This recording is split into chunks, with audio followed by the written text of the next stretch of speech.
pumps. We're gonna pump you up. Hi everybody, I'm Dustin Taylor. And I am Adam Dick, and we are bringing you a short little episode on Craft Chocolate TV about something that is near and dear to our heart, and that is all around the factory. Pumps, we're gonna pump you up. As you grow, and as your businesses grow, material conveyance, moving things from one place to another place is so tedious, and it becomes a larger and larger portion of what you do.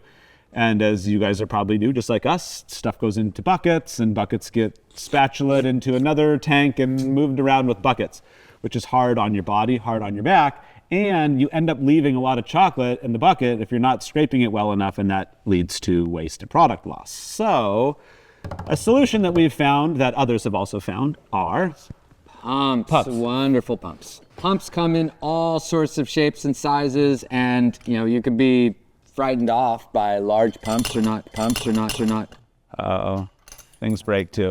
Get him off the pump. But this little fellow, there's different pumps. This is a little gear drive pump. You can see inside that head, there's little gears that pump that chocolate. But it's really easy to disassemble. You take off those wing nuts, you pop this thing off. It can be easily cleaned.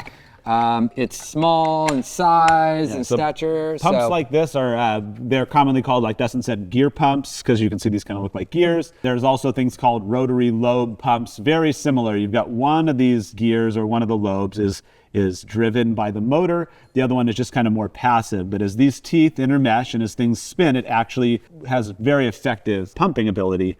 And so like Dustin said, super easy to clean pumps like this, rotary lobe pumps or gear pumps. Also, what's really cool about these pumps, most of the motors are 3-phase, and that maybe is something that you guys know about, something that you don't know about. These pumps are controlled by an electronic like speed controller that also can reverse the rotation of the pump. So these pumps are cool because they'll pump in both directions. You can pump it in forward or reverse depending on how you have it controlled, which can be really, really helpful for pumping something into a tank.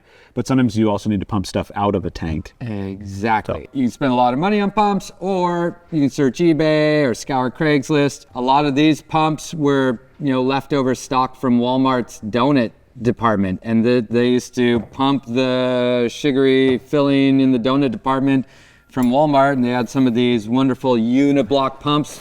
Uniblock, I love you pumps, good ones. I've really gotten to know those guys. But it's so cute, small, it's only a little 1/2 horsepower thing. It fits everywhere. Now I think we have 8 of these things on different machines. The conch, chocolate comes out of somewhere. Well, we got a little valve that hooks up to a thing that hooks up to it. And it's also really fun because it's kind of like a Lego set or something, that little piece hooks on, you put your little fitting in there, and it hooks up to there, and try to figure it out and get your chocolate to go out of there, and it's set up. And so then when you're ready to dump the conch, turn it on,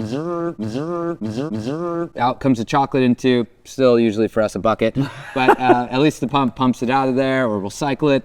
And so don't be afraid of pumps. I think sometimes, that sounds industrial or something like that, but it'll save your back. It saves your back.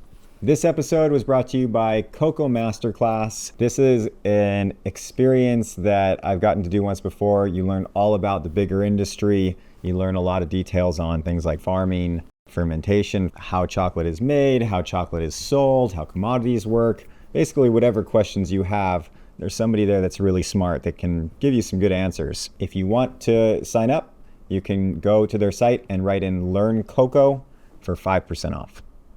One thing, downside slightly to like gear pumps or these rotary lobe style pumps, they don't do really well at like metered dispensing. So if you're like, I need 3 ounces or 3.6 or 3.675 or whatever. 3.75. These are not going to be the pumps for that. These are going to be much better for like moving material from one place to another, emptying one tank, pumping it into another place, or pumping it through a sieve, or pumping it through whatever you need to. So bulk material movement is great for rotary lobe pumps. Fantastic. But if you need to move in a dosed kind of manner, what do we have for it? So this is another style of pump. This one is made by Savage Brothers, a pretty common confectionery company. This is called a piston pump. And so we have a section here which you connect to like an air compressor via these 2 hoses. And so by forcing air in and out of this, we'll push a piston in and out of this little section right here. And so it's a short little stroke back and forth. And then on the infeed and the outfeed are a series of like check valves, so it will only flow one way. And so these are really great because you can meter out at a very precise volume with these. So this is the type of pump that we would use like when we're molding our bars. This will allow us to put exactly 2 ounces of chocolate into each one of the molds. And by controlling this very precise screw here at the end, you're able to control the length of the stroke. And so it's really, really accurate.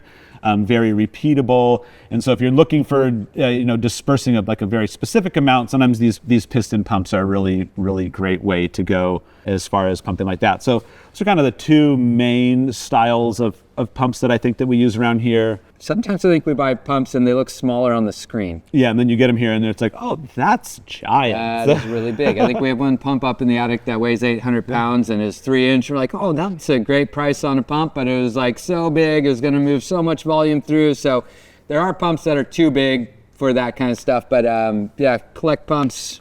Yeah, and the other thing you will need to collect that we kind of alluded to, these are called like sanitary plumbing fittings. This right here, if you don't know what these are called, this is called a spool. Spool. It took us a little while to figure this out. A long time, too long. Anytime you have a sanitary fitting on either end with a straight length in between, it's called a spool. Spool.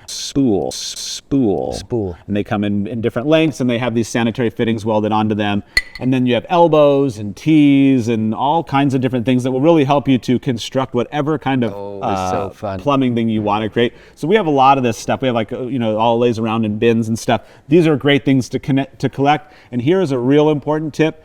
Every time you buy one of these pieces, whether it's an elbow or a spool or whatever, always buy 1 extra gasket and 1 extra tri-clamp. Every time you buy one, you will need 1 more of each one of these things. So don't buy a bunch of spools, but forget to buy these You'll things. need a lot of or the gaskets. You'll need both those things. And then one other thing you're gonna need is heat tape. So a lot of times when people take tours of our factory, like, what's all that leather strapping around your piping? Why would you guys put leather strapping around it? It's not leather strapping. What this is silicone heat tape. This particular stuff is by a company called Brisk Heat. They're wonderful, and this heat tape is very common. It comes with different thermostats and stuff, but it goes up to like 500 degrees. It gets really crazy, and when that thermostat goes wrong, which it has gone wrong, you come to that chocolate factory in the morning, you're like, what's that burning stainless steel smell? Well, it's this stuff got all the chocolate hot. burnt inside the tube. Yeah, so this stuff can get smoking hot. Where all we really want is like 105 degrees. So they worked with that chocolate company, came up with a regulated thermostat in line so that this particular stuff only goes up to 120 degrees. That'll be max. And then you can always hook this up to a thermostat along the way. But we'll take this, and every line we run, we just start wrapping up the silicone heat tape around and around to go, up and around and round and round, comes in different lengths. And so that keeps all of your lines nice and fluid. They'll flow, they'll stay warm, your chocolate won't harden up at night. Sometimes you didn't wrap the head of your pump enough, and so you come back with a heat gun or something, kind of warm that stuff up. But this heat tape is critical. You can always run the expensive jacketed reel stuff, the water line. That's a little more complicated to hook up. Now it's quick to take down, more expensive. So if you're on a budget like we are, then this heat tape really works well for this kind of stuff. And so that's how pump it up. Yeah, and, a little bit about material conveyance. It's not really part of what I would say is like craft chocolate, but it's certainly one of these things that makes the job more sustainable on your body and on everybody, as you grow and as you scale. So yeah, love your pumps. Love your pumps. Have a wonderful day.